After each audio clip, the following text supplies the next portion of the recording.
Hi, ഏവർക്കും നമസ്കാരം. നമ്മളിപ്പോൾ വന്നിരിക്കുന്നത് മലൈക്കോട്ടെ വാലിബൻ്റെ റിവ്യൂ ആയിട്ടാണ് വന്നിരിക്കുന്നത്. മലൈക്കോട്ടെ വാലിബൻ എന്ന് പറയുമ്പോൾ ചില ആൾക്കാർക്ക് ഈ പടം ഇഷ്ടപ്പെടും, ചില ആൾക്കാർക്ക് ഇഷ്ടപ്പെടില്ല. അത് ബേസ്ഡ് ഓൺ നമുക്ക് പടം കാണുമ്പോൾ മനസ്സിലാകാൻ പറ്റും. ഞാൻ പടം കണ്ടു, എനിക്ക് ഇഷ്ടപ്പെട്ടു പടം. അതിൻ്റെ മേക്കിങ്ങും എസ്പെഷ്യലി സിനിമാറ്റോഗ്രാഫി. ഇതിൽ മെയിൻ പ്രത്യേകിച്ചിട്ട് പറയുന്നത് സിനിമാറ്റോഗ്രാഫി മധു നീലകണ്ഠനെ കുറിച്ചാണ്. വാട്ട് എ ഫ്രെയിം, ഓരോ ഷോട്ടും ഓരോ ആംഗിളും പെർഫെക്റ്റ്. പിന്നെ ലാലേട്ടൻ്റെ ആക്ടിങ്ങും ഫൈറ്റ് സീക്വൻസും മികച്ചതാണ്. അത് 100% മികച്ചതാണ്. ഇതിലിപ്പോൾ കുറേ നെഗറ്റീവ് റിവ്യൂസ് വന്നിരിക്കുന്നത്. എന്തിനാണ് നെഗറ്റീവ് റിവ്യൂസ് പറഞ്ഞാൽ എനിക്ക് അറിയില്ല.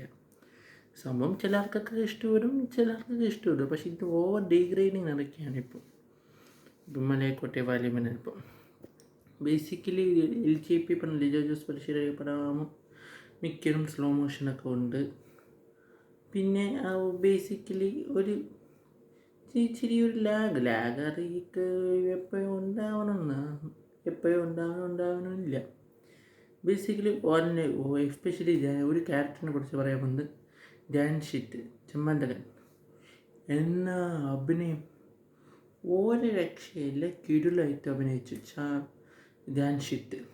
പിന്നെ മോഹൻലാൽ, വാറ്റ് ആക്ടിങ് ആണ് നമുക്ക് മലൈക്കോട്ടെ വാലിബൻ ഉള്ളതാണ്. പിന്നെ ഇപ്പം മിക്ക ആൾക്കും സ്റ്റോറി ബേസ് എന്ന് പറയുമ്പോൾ ഒരു അമർ ചിത്രകഥ അല്ലെങ്കിൽ ഒരു പണ്ടത്തെ കാലത്ത് നടക്കുന്ന ഒരു കഥ.